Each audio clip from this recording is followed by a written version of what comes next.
അഞ്ചരക്കണ്ടിയിലെ dental വിദ്യാർത്ഥിയുടെ ആത്മഹത്യയെ തുടർന്ന് ചില ദളിത് സംഘടനകൾ ആഹ്വാനം ചെയ്ത ഹർത്താൽ കേരളത്തിൽ പറയത്തക്ക പ്രതികരണമൊന്നും സൃഷ്ടിച്ചില്ല. ചില സ്ഥലങ്ങളിൽ ബസ് ഗതാഗതം മുടങ്ങി. വളരെ അപൂർവം ചിലയിടങ്ങളിൽ പീടികകൾ അടപ്പിച്ചു. ചിലതൊക്കെ കച്ചവടക്കാർ സ്വയമായിട്ട് അടച്ചു. ബാക്കിയുള്ളത് ഈ ദളിത് ആക്ടിവിസ്റ്റുകൾ അടപ്പിച്ചു. സ്വാഭാവികമായിട്ടും അത് ചില്ലറ സംഘർഷങ്ങൾക്ക് വഴിതെളിച്ചു. വല്ല CPM BJP ഒക്കെയാണ് ഹർത്താൽ ആഹ്വാനം ചെയ്യണമെങ്കിൽ പിറ്റേ ദിവസം ഒരാൾ ഒരു കടയും തുറക്കുകയില്ല, ഒരു വാഹനവും നിരത്തിൽ ഇറങ്ങുകയില്ല. കാര്യമന്ത്രി ഗണേഷ് കുമാർ വലിയ പ്രസ്താവനയും പ്രഖ്യാപനമൊക്കെ നടത്തും. KSRTC ബസ്സുകളൊക്കെ ഷെഡ്യൂളിനനുസരിച്ച് തന്നെ ഓടും. ഈ പണി മുടക്കുന്ന ജീവനക്കാർക്ക് ഡയസ്നോട്ട് ബാധകമാക്കും. ഓരോ ബസ്സിനും പോലീസ് സംരക്ഷണം ഏർപ്പെടുത്തും എന്നൊക്കെ. പക്ഷേ നേരം മുടക്കപ്പെടുത്തുന്ന സ്ഥിതി എന്ന് വെച്ചാൽ KSRTC ബസ് സ്റ്റാൻഡിൽ സകല ബസ്സുകളും കട്ടപ്പുറത്തായിരിക്കും. സ്വകാര്യ ബസ്സുകളുടെ പറയാനുമില്ല. KSRTC പോലെയല്ലോ സ്വകാര്യ ബസ്സുകൾ അതിൻ്റെ മുതലാളിമാർ കയ്യിൽ നിന്ന് കാശ് കൊടുത്ത് മേടിക്കുന്നതാണ്. ചില്ല് പൊട്ടിയാൽ അല്ലെങ്കിൽ എറിഞ്ഞ് തകർക്കപ്പെട്ടാൽ നഷ്ടം വരുന്നത് ബസ് ഉടമസ്ഥന്മാർക്കാണ്. എറിവുള്ളത് പാവപ്പെട്ട ഡ്രൈവർക്കും കണ്ടക്ടർക്കും അതിൽ യാത്ര ചെയ്യുന്ന ആളുകൾക്കുമായിരിക്കും.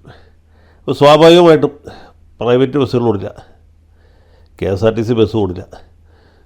സ്വകാര്യ വാഹനങ്ങളും അപൂർവത്തിൽ അത്യപൂർവമായിട്ട് മാത്രമേ ഓടുകയുള്ളൂ. കാരണം ഹർത്താൽ എന്ന് പറഞ്ഞാൽ കേരളത്തിൻ്റെ ഒരു ദേശീയ ആഘോഷമാണ്. അത് ആളുകൾ ഇഷ്ടപ്പെടുന്നതാണ്. എന്ത് കാരണം കൊണ്ടായാലും ശരിയാണ്. ഇടയ്ക്കിടയ്ക്ക് ഒരു ഹർത്താൽ ഉണ്ടെങ്കിൽ നമ്മുടെ ജീവിതത്തിൽ ഒരു രസമുണ്ടാവുള്ളൂ, ഒരു ഹരമുണ്ടാവുകയുള്ളൂ. അതുകൊണ്ട് തലേ ദിവസം വൈകുന്നേരം ഈ കോഴിക്കടകളിലും ബെവറേജ് കോർപ്പറേഷൻ്റെ ഔട്ട്ലെറ്റുകളിലൊക്കെ വലിയ തിരക്കായിരിക്കും. പിറ്റേ ദിവസത്തെ ഹർത്താൽ ആഘോഷത്തിന് വേണ്ടി ആളുകൾ ഈ സ്ഥലങ്ങളിൽ ക്യൂ നിൽക്കുന്നതായിട്ട് നമുക്ക് കാണാൻ കഴിയും. പക്ഷേ ഈ ഹർത്താലിനെ സംബന്ധിച്ചിടത്തോളം ആ രീതിയിലുള്ള ഒരു പ്രതികരണം ഉണ്ടായില്ല. ദളിത് സംഘടനയുടെ ഹർത്താലാണോ മാധ്യമോ കോഴിയോ ഒന്നും തലേ ദിവസം വാങ്ങിക്കേണ്ടതില്ല, ഇതിങ്ങനെ കോഴി കോട്ടുവായിട്ട പോലെ കഴിഞ്ഞു പോകും എന്ന് ഈ നാട്ടിലെ സവർണ പൊതുബോധം ജനങ്ങളെ ബോധ്യപ്പെടുത്തി. സവർണർ മാത്രമല്ല, പിന്നാക്ക സമുദായക്കാരും മതന്യൂനപക്ഷങ്ങളും ഈവൻ പട്ടികജാതിക്കാർ പോലും അങ്ങനെയാണ് കരുതിയത്. ഏതായാലും ചെറിയ സ്ഥലത്തെങ്കിലും വാഹനങ്ങൾ തടയാനും കടകൾ അടപ്പിക്കാനും ഒക്കെ ഇതിൻ്റെ സംഘടനകൾക്ക് സാധിച്ചു എന്നുള്ളതിൽ എനിക്ക് ചാരിതാർച്ചയുണ്ട്. ഇടയ്ക്കിടയ്ക്ക് ഓരോ സമുദായ സംഘടന ഇതുപോലുള്ള ഹർത്താലുകൾ സംഘടിപ്പിക്കണം. ഇവിടെ ഈ ദളിത് സംഘടനകളാണ് ഹർത്താൽ നടത്തുന്നത് എന്ന് കരുതി മിക്കവാറും ആരും തന്നെ അതിന് പിന്തുണ കൊടുത്തില്ല. ആകെ വന്നിട്ട് പോയിട്ട് നമ്മുടെ SDPI മാത്രമാണ് വാഗുണ്ടാണെങ്കിലും പിന്തുണ പ്രഖ്യാപിച്ചത്.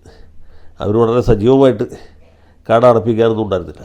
എനിക്ക് തോന്നുന്നത് സുഡാപ്പികളുടെ അവസാനത്തെ ഹർത്താൽ പണ്ട് ഈ സംഘടന നിരോധിക്കുന്നതിന് തൊട്ട് മുമ്പ് ഈ നേതാക്കന്മാരെ അറസ്റ്റ് ചെയ്തതിൻ്റെ പിറ്റേ ദിവസമായിരുന്നു. അന്ന് സാമാന്യം ഉഷാറായിട്ട് ഇവരൊരു ഹർത്താൽ സംഘടിപ്പിച്ചു. നേതാക്കന്മാർ കുറേ പേര് ജയിലിൽ പോവുകയും ചെയ്തു. അതിൻ്റെ പിന്നാലെ ബാക്കി ആളുകളെ കൂടി പോലീസ് തൂത്തുപറക്കി കൊണ്ടുപോയി എന്നുള്ളതാണ് ചരിത്രം. വാഹനങ്ങൾ തല്ലി തകർത്തവരുടെ നിന്ന് പണം ഈടാക്കാനും ചില നടപടികൾ തുടങ്ങിയിരുന്നു. അത് എന്തുമാത്രം ഈടാക്കിയെന്നറിയില്ല. ഏതായാലും ഇങ്ങനെയുള്ള തമാശകളൊക്കെ പണ്ടുണ്ടായിട്ടുണ്ട്, ഇപ്പോൾ കുറവായിട്ടില്ല. ഇനിയിപ്പോൾ May 4-ാം തീയതി മാർക്സിസ്റ്റ് പാർട്ടി പ്രതിപക്ഷത്തും കോൺഗ്രസ് ഭരണപക്ഷത്തും ആകുമ്പോൾ സ്ഥിതിഗതികൾ മാറിയേ തീരൂ. പിന്നെ ഹർത്താൽ നിത്യസംഭവമായിട്ട് മാറും. കല്ലേറ് നിത്യസംഭവമായിരിക്കും. KSRTC ബസ്സുകളുടെ ചില്ല് നിശ്ചയമായിട്ട് പൊട്ടും. CITU സഖാക്കളടക്കമുള്ള ഡ്രൈവർമാർക്ക് ഏറുകൊള്ളും. അതിനൊന്നും യാതൊരു വിട്ടുവീഴ്ച ഉണ്ടാവില്ല.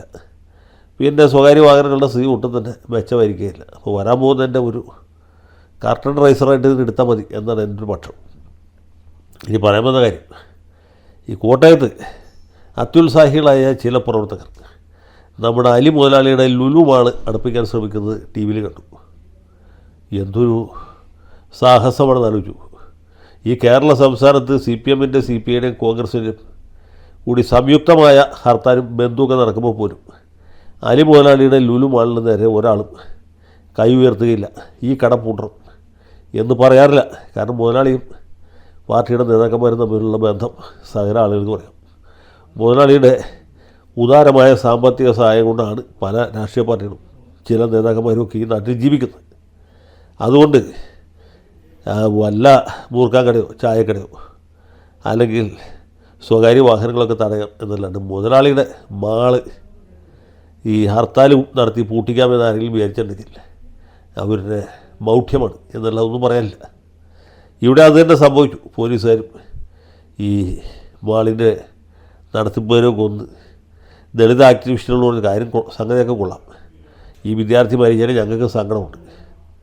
പക്ഷേ നിങ്ങൾ ഈ കട പൂട്ടിക്കുന്നത് ശരിയല്ല. ഇത് നമ്മുടെ മുതലാളിയുടെ കടയാണ്. ഈ കട പൂട്ടിക്കഴിഞ്ഞാൽ അത് വലിയ പ്രത്യാഘാതം ഉണ്ടാകും. കേരളത്തിൽ മൊത്തത്തിൽ വിപരീത വികാരം ഉണ്ടാകും.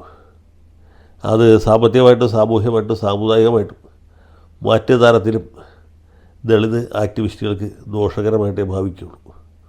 ഏതായാലും ഇതേ തുടർന്ന് ദളിത് ആക്ടിവിസ്റ്റുകൾ പിന്നെ വലിയ കലാപം ഉണ്ടാക്കാതെ തിരിച്ചു പോയി എന്നാണ് എനിക്ക് തോന്നുന്നത്. ഇനി അങ്ങനെ അല്ലാതെ പോയെങ്കിൽ അവർ മിക്കവാറും രണ്ട് കാലിൽ നടന്നു പോകാനുള്ള സാധ്യത വളരെ കുറവാണ്. എന്തുകൊണ്ട് ഏതായാലും ഈ പൂജാ വ്യതിക്രമം എന്ന് പറയുന്നതിനാണ് പൂജിക്കപ്പെടേണ്ട ആളുകളെ പൂജിക്കാതിരിക്കുക, ബഹുമാനിക്കേണ്ടവരെ ബഹുമാനിക്കാതിരിക്കുക എന്നുള്ളത് നമ്മുടെ കേരളത്തിലെ ഒരു വലിയ സാമൂഹ്യ ദുരന്തമാണ്. ദളിത് വിദ്യാർത്ഥി ആത്മഹത്യ നമുക്ക് എല്ലാവർക്കും സങ്കടമുണ്ട്. മുതലാളിയോട് പറഞ്ഞാൽ പുള്ളി ഈ വിദ്യാർത്ഥിയുടെ സംതൃപ്ത കുടുംബാംഗങ്ങൾക്ക് 1 ലക്ഷമോ 2 ലക്ഷമോ ചിലപ്പോൾ 5 ലക്ഷമോ തന്നെ കൊടുക്കും. എന്നല്ലാതെ അദ്ദേഹത്തിൻ്റെ കട പൊട്ടിച്ചിട്ട് എന്ത് കിട്ടാനാണ്? എന്ത് നേട്ടമാണ്, എന്ത് മേന്മയാണ് ഇവർക്ക് കിട്ടാൻ പോകുന്നത്? അതുമാത്രമല്ല, നമുക്ക് അവർക്ക് കാണപ്പെട്ട ദൈവമാണ് അലി മുതലാളി. അദ്ദേഹത്തിൻ്റെ മനസ്സിന് വിഷമം തോന്നുന്ന ഒരു കാര്യവും ഒരു പാർട്ടിക്കാരും ഒരിക്കലും ചെയ്യുകയില്ല. അത് കോട്ടയത്തും ചെയ്യില്ല, തിരുവനന്തപുരത്തും ചെയ്യില്ല, കോഴിക്കോട്ടും ചെയ്യില്ല, കൊച്ചിയിലും ചെയ്യില്ല. അപ്പോൾ അങ്ങനെയുള്ള മുതലാളിയുടെ മനസ്സ് വിഷമിപ്പിച്ച ഈ ദളിത് ആക്ടിവിസ്റ്റുകൾ അവർക്ക് എന്ത് സംഭവിക്കും എന്ന് ഞാൻ പറയുന്നില്ല. അവർ തെറ്റിദ്ധരുത്തി മുതലാളിയോട് മാപ്പ് പറയും, പശ്ചാത്താപമായ പ്രായച്ചിത്തം എന്ന നിലപാടിലേക്ക് പോകും എന്നാണ് എൻ്റെ പ്രതീക്ഷ. അങ്ങനെ ഒരു ദിവസം ഉണ്ടായിക്കാണാൻ ഞാൻ ആഗ്രഹിക്കുന്നു. മനുഷ്യരല്ലേ, എല്ലാവർക്കും തെറ്റുപറ്റും. അതിപ്പോൾ ദളിത് ആക്ടിവിസ്റ്റുകൾക്ക് തെറ്റുപറ്റും. എന്നാലും ഇത് കുറച്ച് കടന്നു കൈയായിപ്പോയി. സാധാരണക്കാരെ ബുദ്ധിമുട്ടിക്കുന്ന പോലെയല്ല. KSRTC ബസ്സിൽ യാത്ര ചെയ്തവരെ പോലെയോ അല്ലെങ്കിൽ സ്വകാര്യ ബസ്സിൽ യാത്ര ചെയ്ത പോലെയോ അതുമല്ലെങ്കിൽ ഈ പെട്ടിക്കട നടത്തുന്നവരെ പോലെ അല്ല അലി മുതലാളി. അപ്പോൾ അദ്ദേഹത്തെ ബുദ്ധിമുട്ടിച്ചത് തികച്ചും തെറ്റായിപ്പോയി, അപലപനീയമാണ്.